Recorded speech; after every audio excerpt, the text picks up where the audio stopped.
As promised, John Wilner, who broke this mega story of the Pac-12, USC and UCLA in particular, bolting for the Big Ten. It has now been approved by the Big Ten Conference.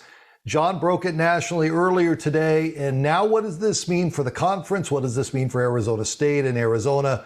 Appreciate John joining us for a couple of minutes. Did this catch you off guard, or was this something that you felt was building the last couple of days? No, it caught me off guard. I'll be honest. I did not expect it.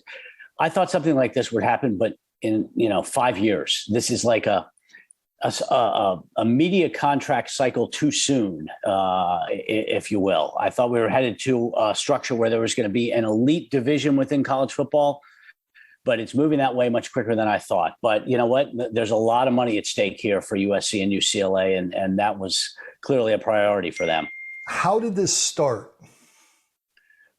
Well, I mean, the long answer is that it started in like 2010-11 when the Pac-12 made some very poor decisions on its media rights that created a situation where they were way behind and where, there was a huge gap with the Big Ten, and where USC and UCLA were willing to look and cast a wandering eye at this point, right? I mean, it's not all about Larry Scott's media deals 11 years ago, but they played a significant role. There's no doubt about that. If things had worked out differently on that front, I don't think USC and UCLA would have been as interested in leaving.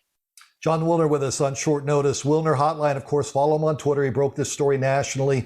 USC, UCLA bolting from the Pac-12. It is now done. 2024, they are now part of the Big Ten Conference. If you look at this from UCLA and USC, and I'll just look at UCLA, they've been running a deficit. And the Big Ten media deal, as you alluded to a little bit there, is expected to be north of $100 million, John, per school. Yeah, I think that's going to be about right. $100 million right per now school. In the Pac-12, they're going to get about $19 million thereabout. It depends on how you calculate it, and the Pac-12 would have redone its media rights with USC and UCLA and probably gotten each school up to, $50 million. Mm-hmm. So they're doubling their media income. And so that was obviously a huge part. And for UCLA, which is in massive, massive debt athletically, right? They've got a 3-year debt total of like 50, 60 million at least. This is a way out of that for sure.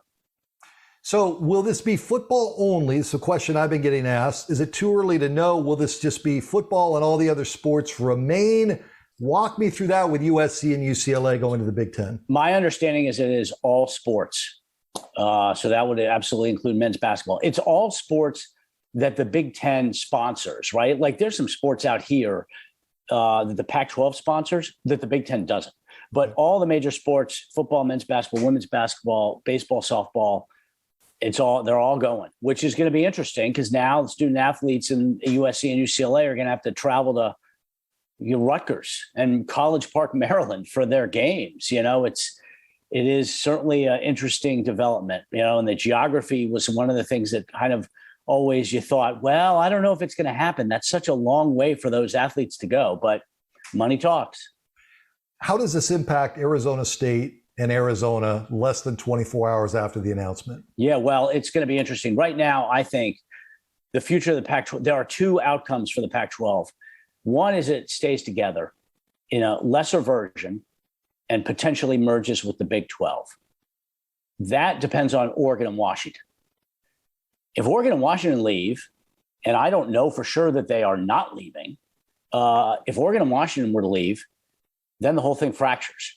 I think a very realistic scenario for the Arizona schools and for Colorado and Utah is to reach out to the Big 12 and say, would you take us as a 4-school package, or are they part of a bigger merger, right? So you end up with like a 22 or 24 team conference that spans the Central, Mountain, and Pacific time zones. Mm-hmm. With right now, the way the status is, ASU football is under investigation. Their basketball program hasn't made it to the tournament. U of A, on the other hand, their basketball program is one of the best in the nation. There's no denying that. So is U of A more desirable, even though Phoenix has the bigger television market by a wide margin, John? I don't think Arizona is more desirable. I mean, in some ways, Arizona is a better fit for the Big 12 because Big 12 is a really good basketball league. Yes. So Arizona basketball would play great in the Big 12. But, it's going to be about more than that. And certainly the Phoenix market, I think, would be significant. But to me, they're a pair, right? I can't imagine one of them going to the Big 12 and not the other. And frankly, I'm not sure that I can imagine the both of them going without Colorado and Utah, right? It's, so that would put you need pairs in a lot of ways for scheduling purposes and other things. You need pairs. Plus, you got to get into the local politics, boards of regents, trustees, all that kind of thing. So I would imagine if one of them leaves the Pac, whatever it is now, then both of them will leave. The Pac, whatever it is now. Yeah. Okay, last question, because I know your phone's beeping and crazy. So George Kolofkoff's been on the job just over a year, just right out a year, right? And tomorrow. And this gets dropped today.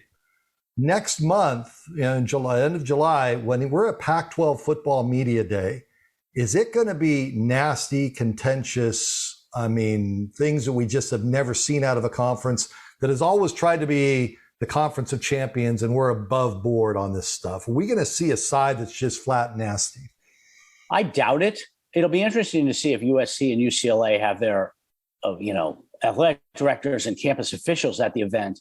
If it's just the football coaches, right? I mean, those guys are not, they're a part of it, but they're not out doing it. So there'll be a lot of questions about it. It'll be the dominant topic. I think that, not only USC and UCLA, but what's next for the Pac-12 will be the dominant topic. And the commissioner is going to have a lot of questions to answer. I mean, it got incredibly important. That event next month it's a huge deal.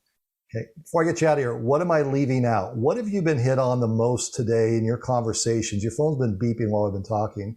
What am I missing here about this story I haven't asked you? I just think, you've covered most of it, right? The big thing now is what's next? Is anybody else leaving? Is the Big Ten done?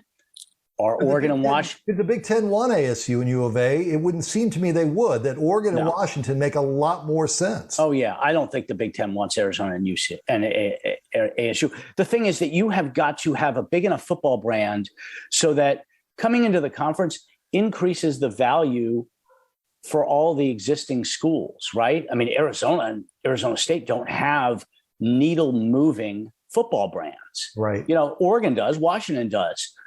So that's why I think if the Big Ten is going to do anything more, and I don't know if it is, it would certainly be looking at the Northwest schools. And I'm sure that they are both doing their best right now to reach out to the Big Ten to see if there's any interest. Get out of here. Get back to work. Great job on breaking this national story, John. Thanks. Thanks a lot, Brett.